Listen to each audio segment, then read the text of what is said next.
नमस्कार, मैं हूं आपके साथ गौरव राजेंद्र। बुलेटिन की शुरुआत करते हैं। हिसार में संत शिरोमणि नामदेव जयंती समारोह का आयोजन किया गया। कार्यक्रम में सीएम नायब सिंह सैनी ने मुख्य अतिथि के तौर पर शिरकत की और साथ ही आपको बता दें कि सीएम ने संत शिरोमणि नामदेव की प्रतिमा पर पुष्प अर्पित कर उन्हें श्रद्धांजलि अर्पित की। सीएम सैनी ने शिरोमणि नामदेव की जन्म जयंती पर प्रदेशवासियों को बधाई और शुभकामनाएं दी। भक्ति आंदोलन के प्रमुख संत शिरोमणि नामदेव जी की जयंती पर आना मेरे लिए सौभाग्य की बात है। संत शिरोमणि नामदेव जी हर व्यक्ति के लिए ईश्वर का अंश देखते थे, हर व्यक्ति में, और ऐसे में सीएम ने कहा कि समाज में फैली जातिवाद, छुआछूत और असमानता जैसी बुराइयों को मिटाने का काम परम संत नामदेव जी ने किया।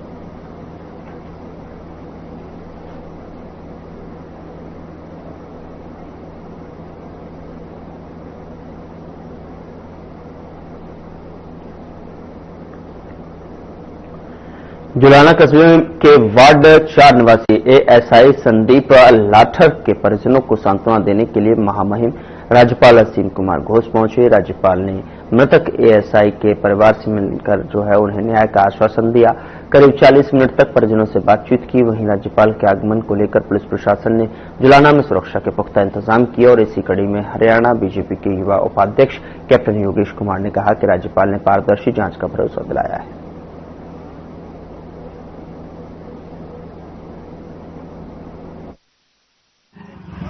हमारा जी चाचा का लड़का से छोटा, मेरे से 5 साल। कौन आज माननीय राज्यपाल जी आए थे। किस तरह की बातें हुई, की समझा नहीं? देखो जी, बढ़िया कहा, उन्होंने कहा जांच करावेंगे, जो भी से होगा सरकार और प्रशासन बिल्कुल साथ में है। और हमने भी ये मांग रखी है जी, देखो उसको भी न्याय मिलना चाहिए। उसने भी अपना पति खोया अगली ने, उसका भी घर से आदमी गया और हमारे घर से भी आदमी गया है। हम तो चाहते हैं दोनों को न्याय मिले। और ये कारण को जगह आत्महत्या क्यों करी इन्होंने, दोनों ने जी? क्योंकि परिवार से आदमी दोनों से भी गया, उनको भी इतना ही दुख है जितना दुख हमने है। उन्हें भी घरवाली ने अपना घरवाला खोया है, उसके बच्चे ने अपना पापा खोया है। तो इसी प्रकार से इसके छोटे बच्चे ने थोड़े, उसके बड़े बच्चे जी। हम उसके साथ भी जी दोनों की आत्मा को भगवान शांति दे जी। और कुछ गलत शब्द हमारे से कुछ कहे गए तो हम अपने शब्दों को वापिस लेते हैं। कुछ कहा गया हमारी तरफ से, हमारे परिवार की तरफ से, हम अपने शब्दों को वापस लेते हैं और उसकी आत्मा को शांति मिले और दोनों को जी न्याय मिलना चाहिए। माननीय गवर्नर साहब हमारे बीच जुलाना में आए थे और परिवार वालों से भी मिले और शहीद संदीप लाठर की घराली जी से भी मिलके गए हैं। उनको सांत्वना देके गए, सभी बच्चों से मिले हैं। फिर परिवार की तरफ से जो जो डिमांड थी उन्हें परिवार ने डिमांड भी रखी है और गवर्नर साहब ने कहा कि जो काम करने के होंगे उनको काम भी करा जाएंगे और जिस तरीके से जो जांच की जो मांग करेंगे, जांच की निष्पक्षता के आधार पर जांच पूरी करी जाएगी। अभी जो 2 वर्ष का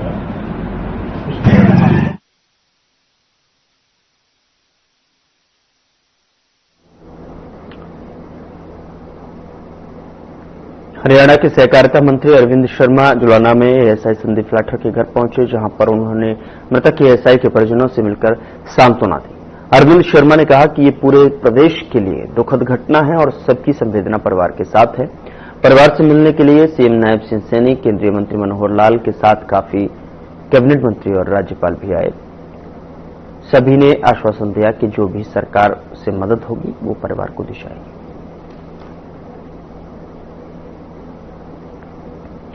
तो एएसआई संदीप के घर पर मंत्री अरविंद शर्मा पहुंचे, जहां पर परिजनों से मिलकर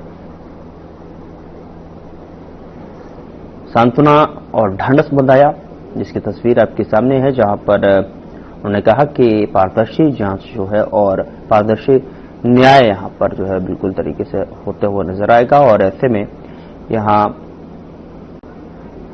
मंत्री अरविंद शर्मा से पहले सीएम सैनी और मनोहर लाल के साथ साथ तमाम मंत्री और राज्यपाल भी इससे पहले एएसआई संदीप लाठर के घर पर सांत्वना देने के लिए, ढांढस बंधाने के लिए पहुंच चुके हैं।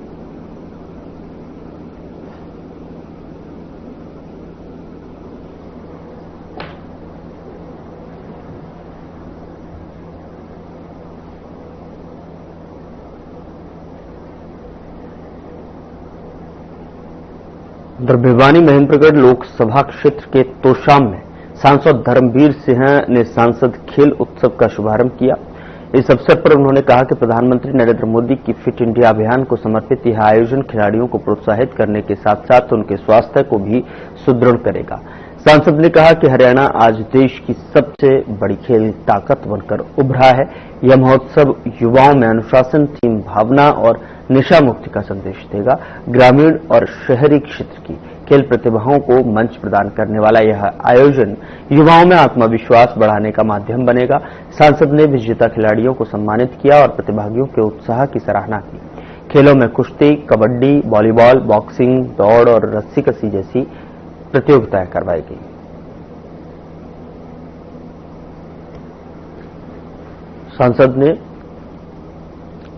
सांसद खेल उत्सव का शुभारंभ किया। फिट इंडिया को ये महोत्सव जो है समर्पित, जहां पर युवाओं ने हमारा पहला मैच नेशनल कबड्डी था और उसमें हमने 3rd पोजीशन मिली और सर्कल कबड्डी में 1st पोजीशन। अलग से ये हमें कबड्डी का प्लेयर बनना, बहुत ऊपर तक जाना हमें कबड्डी का प्लेयर बन के। हाँ, हम ये सब खेलेंगे, ओलंपिक खेल, राष्ट्रीय खेलें और हम बहुत ज्यादा आगे तक खेलेंगे। धन्यवाद करती हूँ जो रणबीर जी का, जो इन्होंने संसद का यहाँ खेल उत्साह किया। जो मेरी 3rd पोजीशन है, मुझे बहुत अच्छा लगा। लड़कियों के लिए बहुत अच्छे खेल है जो कि आगे हम खेलेंगे और मैं धन्यवाद करती हूँ। पहला खेल हुआ, बहुत अच्छा खेल हुआ। यहाँ पे छोटे छोटे गांव से लड़कियां खेलने आई था, जिसमें 3rd रही और रिले की हमने, रिले में भी हम 3rd ही रहे, लेकिन हम आगे अच्छा करने की कोशिश करेंगे। ये तो एक सांसद साहब ने बहुत ही बढ़िया काम किया है। तोसा हल्के में पहली बार जो ये काम किया है भाई, प्लेयरों को उत्साह बढ़ाने के लिए उनको और ज्यादा मेहनत करेंगे और ज्यादा नौकरी के लिए थोड़े से और जोर धूप लगाएंगे। और आजकल तो प्लेयर की जो इज्जत है वो बहुत ही मान सम्मान सरकार ने बहुत बढ़िया दिया है। समझते देखो, पहला सुख निरोगी काया, सभी को बताते हैं पहला सुख निरोगी काया है। और निरोगी काया जब भी होगी जब बच्चे गेमों में भाग लेंगे, पार्टिसिपेट होंगे। नहीं बल्कि सारे देश में ये 142 करोड़ का देश है। आप पिछले कुछ सालों से देख रहे होंगे, बच्चा घर से निकलते ही स्कूल में जाने से पहले या आने के बाद सड़क मिले या ग्राउंड मिले, आपको खिलाड़ी हर जगह मिलेगा। ये जागृति बहुत तेजी से बढ़ी है क्योंकि सब जानते हैं कि सबसे पहले निरोगी काया, हेल्थ के बाद ही आती है एजुकेशन है, कोई काम है, व्यापार है, नौकरी है, वो बाद की चीज है। तो हमारा ये आज 4थी विधानसभा का है। इससे पहले 3 विधानसभा इसी लोकसभा क्षेत्र के मांगा चौधरी, डुवारू और दादरी विधानसभा इनके हो चुके हैं। स्वागत करेंगे और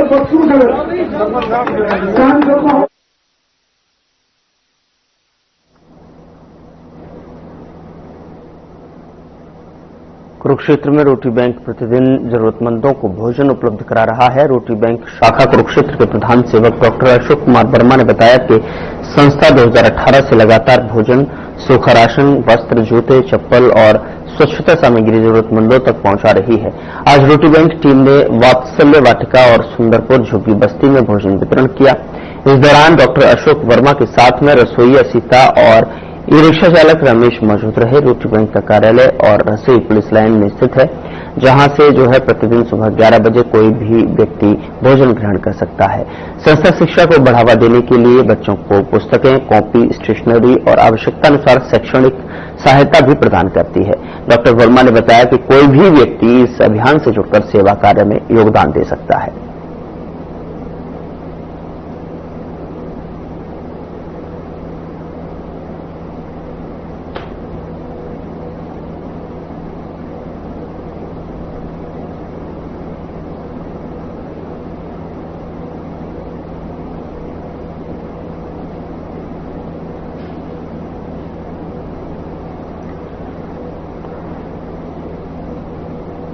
रोटी बैंक समाज सेवा कार्य लगातार निरंतरता के साथ में यहाँ पर कर रहा है और इस कड़ी में जो है झुग्गी बस्ती में पहुंचकर रोटी बैंक की तरफ से लोगों में खाना है वो वितरण किया गया, जिसकी तस्वीर आपकी स्क्रीन पर है। साथ ही उन्होंने कहा कि लगातार निरंतरता के साथ में रोटी बैंक की तरफ से जरूरतमंदों को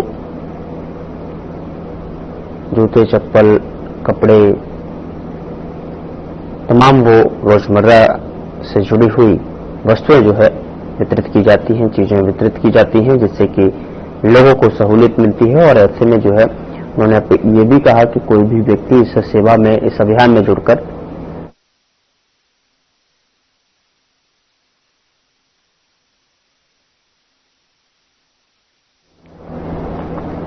कुरुक्षेत्र पुलिस ने जो है पुलिस अधीक्षक नीतीश के निर्देश पर जो है जिले भर में चेकिंग अभियान चलाया। इस दौरान संदिग्ध व्यक्तियों, बिना नंबर प्लेट वाले वाहनों, काली फिल्म लगे वाहनों और अवैध रूप से शराब पिलाने वालों पर शिकंजा कसा गया। थाना सदर थाने सर प्रभारी निरीक्षक सतीश कुमार ने बताया कि अपराध और दुर्घटनाओं पर रोक लगाने के लिए यह अभियान चलाया जा रहा है।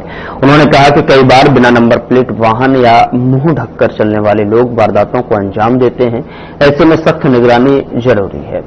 पुलिस ने नाकाबंदी कर संदिग्ध वाहनों की जांच की और सार्वजनिक स्थानों पर शराब पीने वालों के खिलाफ कार्रवाई की। पुलिस अधीक्षक ने सभी थाना प्रबंधकों को सख्ती से यातायात नियमों की पालना करवाने के निर्देश दिए हैं।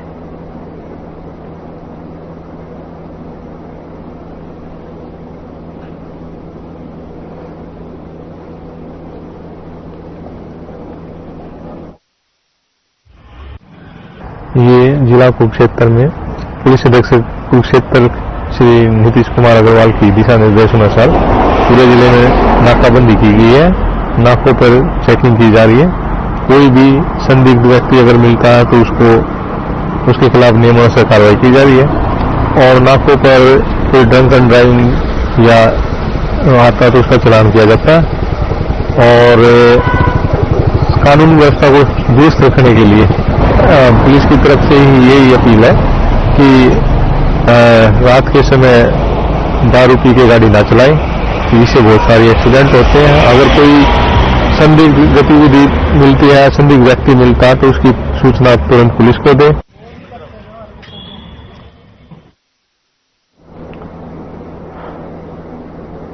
कुरुक्षेत्र पुलिस को अवैध शराब के खिलाफ बड़ी सफलता मिली है। अपराध अन्वेषण शाखा 2 की टीम ने बंजारा बस्ती देवीदासपुरा निवासी संदीप कुमार को गिरफ्तार किया है।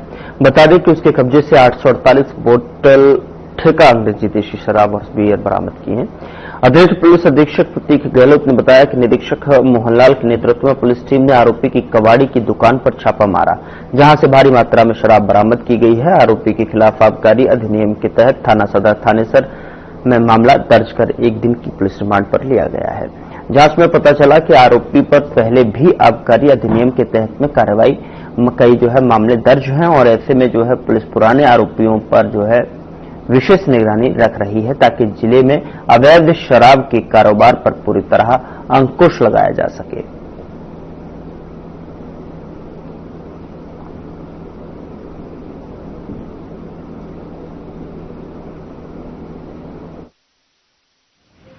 जी, कुरुक्षेत्र में माननीय पुलिस अधीक्षक महोदय श्री नीतीश अग्रवाल जी के दिशा निर्देश में हमने बहुत सारी टीम्स का गठन किया है और अभी हमारा एक काम चल रहा है जिसमें हम जितने पुराने अपने अक्यूज्ड हैं और चाहे वो कन्विक्टेड हैं चाहे वो अभी बेल पर हैं तो उनकी हम वेरिफिकेशन करवा रहे हैं।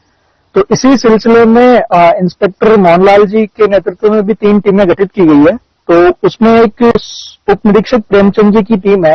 तो इसी तरीके के वेरिफिकेशन में एक संदीप नाम के व्यक्ति हैं देवीदासपुरा की, जिनके ऊपर पहले 4-5 मुकदमे थे एक्साइज एक्ट के और वो अभी बेल पर बाहर थे। तो उनकी वेरिफिकेशन जब की गई तो हमें उनको सूचना प्राप्त हुई कि वो अभी भी शराब का अवैध कारोबार करते हैं।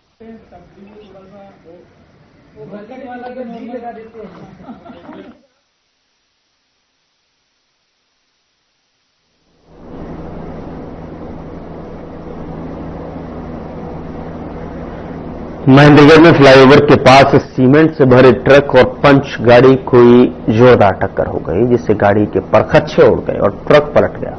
हादसा उस समय हुआ जब ट्रक नीमका थाना से हांसी जा रहा था। उसी दौरान फ्लाईओवर से नीचे उतरते हुए गाड़ी से टकरा गया। गाड़ी चालक नीलेश अपने बच्चों के साथ में कॉलेज से घर लौट रहा था।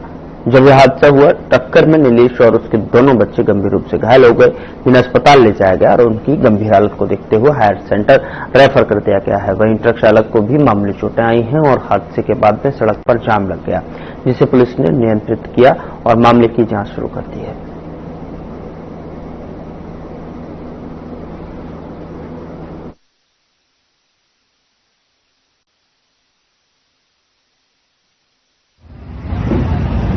गाड़ी ये जो बोलविलियर है इधर से मुड़ रही थी और ठेला वाला 100 के 100 सीधा गिरा दी उसने। और इसमें तो 3 बंदे थे, एक छोरा था, एक छोरी थी, एक ड्राइवर था। तो ड्राइवर की तो ज्यादा लग गई, तीनों सीरियस है और उसके तो ठेला वाले ड्राइवर की तो कम लगी है, उसके नहीं लगी है। छोटी गाड़ी वाला ने घूमना चाहिए, ट्रक से जाओ बढ़ गया। तो इसमें कितने घायल हुए? 3 गाड़ी में। हाँ। और ट्रक में? ट्रक एक था ड्राइवर, उससे भी लाद गई, मिलेगा। पुलिस कितनी देर बाद आ गई थी? पुलिस तो दोनों हॉस्पिटल लगी, जब डाल दी उसके बाद मारी। मेरी गाड़ी वाले ने रोक रखी थी और मेरी साइड दबा रही, गाड़ी मोड़ में लग रहा था तो उनको लगा रहा था, रुकी नहीं थी, रोड गाड़ी थी और ब्रेड कटी और सर्विल रोकी उसने। तो उस गाड़ी को बचाने के चक्कर में मेरी गाड़ी पलट गई, उसमें भी लगी। तो आपकी गाड़ी में क्या लोड था? सर सीमेंट लोड थी। कहाँ जा रहे थे? सर ये हंस से जा रहे थे। और कहाँ से आ रहे थे?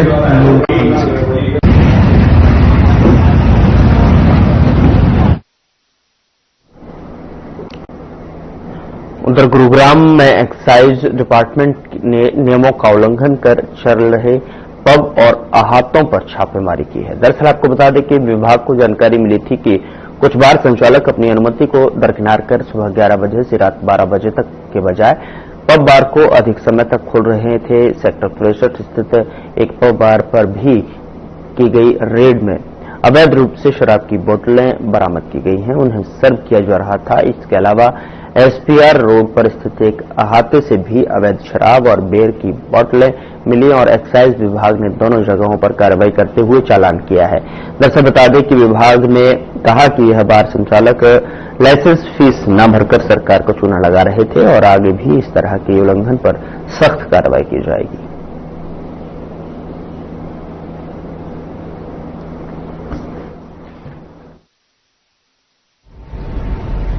इनका एक्साइज नियमों के हिसाब से समय नियत होता है किस टाइम चलेंगे, तो उस समय के बियॉन्ड चल रहे थे और उसके बियॉन्ड चलाने के लिए फीस पे करनी होती है इनको, वो नहीं पे की हुई थी। तो हमने जाकर चेक किया तो एक तो ये था इशू, उसके समय के बाद में चल रहे थे और कुछ उसके अलावा हमें लिकर भी मिली है वहां से जो इलीगल थी, बिना पास परमिट के लाई गई थी। तो हमने उसको जब्त करके आगे उसके चालान वगैरह बनाया है, तो आगे पेनल्टी लगेगी।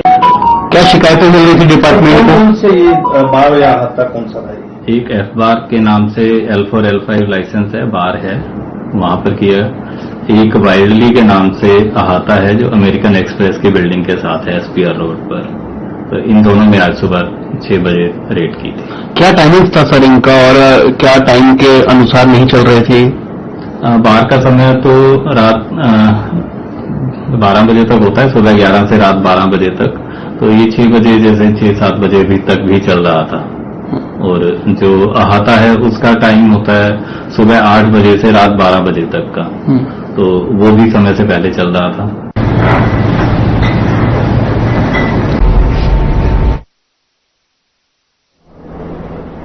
उधर क्राइम ब्रांच होटल ने एसपी वरुण सिंगला के कुशल निर्देशन में अवैध शराब तस्करी पर बड़ी कार्रवाई की है। दरअसल आपको बता दें कि 25 अक्टूबर को पुलिस टीम ने सूचना के आधार पर होटल के पास एक हाईवा डंफर से जो है 435 संग्रही शराब की पेटियां बरामद की, जिनकी कीमत तकरीबन 25 लाख रुपए बताई जा रही है। तस्कर नवीन ने शराब की तस्करी पंजाब से बिहार के लिए की थी और इसे लकड़ी के फट्टों के नीचे छिपाकर लाया जा रहा था। पुलिस ने डंपर की तलाशी के बारकोड स्कैनर भी बरामद किए हैं जो अवैध तस्करी का प्रमाण थे। वहीं आरोपी को गिरफ्तार कर लिया गया है और इससे पहले वह महाराष्ट्र पुलिस द्वारा भी शराब तस्करी में गिरफ्तार हो चुका है। पुलिस ने उसे पूछताछ के लिए रिमांड पर लिया है ताकि इस तस्करी में शामिल अन्य लोगों की गिरफ्तारी हो सके।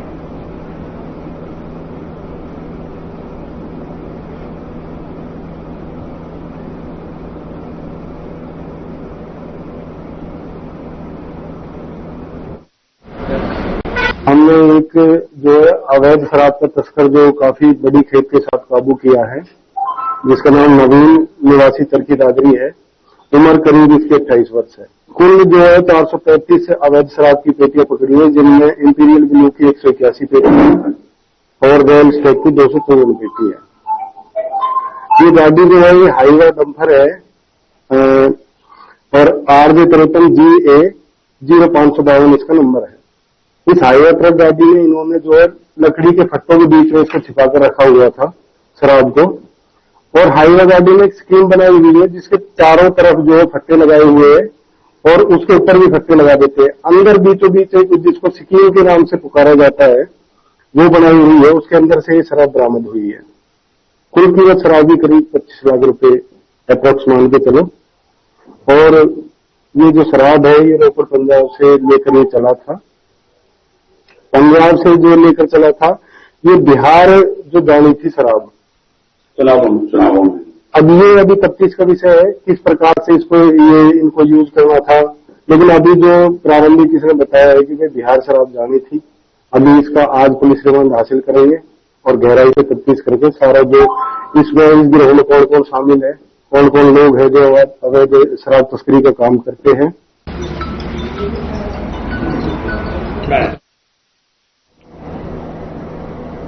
उधर लोक आस्था के महापर्व छठ पर हर साल की तरह इस साल भी महंगाई की मार पड़ी।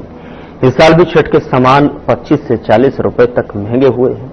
फरीदाबाद में भी छठ का सामान खरीदने पर आए लोगों ने कहा कि हर साल सामानों पर रेट बढ़ जाते हैं और इस साल भी 25 से 40 रुपए हर सामान पर रेट बढ़े हुए हैं। जो नारियल पिछले साल 60 रुपए से 80 रुपए में बिक रहा था, इस साल 100 से 120 रुपए हो चुका है।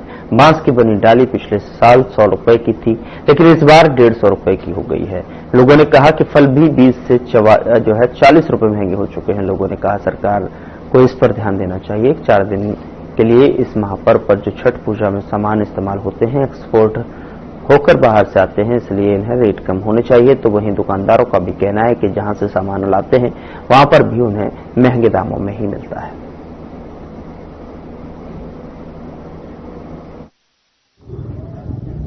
ये छठ पूजा का जो सामान है वो हम बेच रहे हैं, वो जो त्योहार मनाने के लिए खरीदारी करते हैं, इसीलिए हम दूर मार्केट से आजादपुर मंडी से लाके सामान बेच रहे हैं।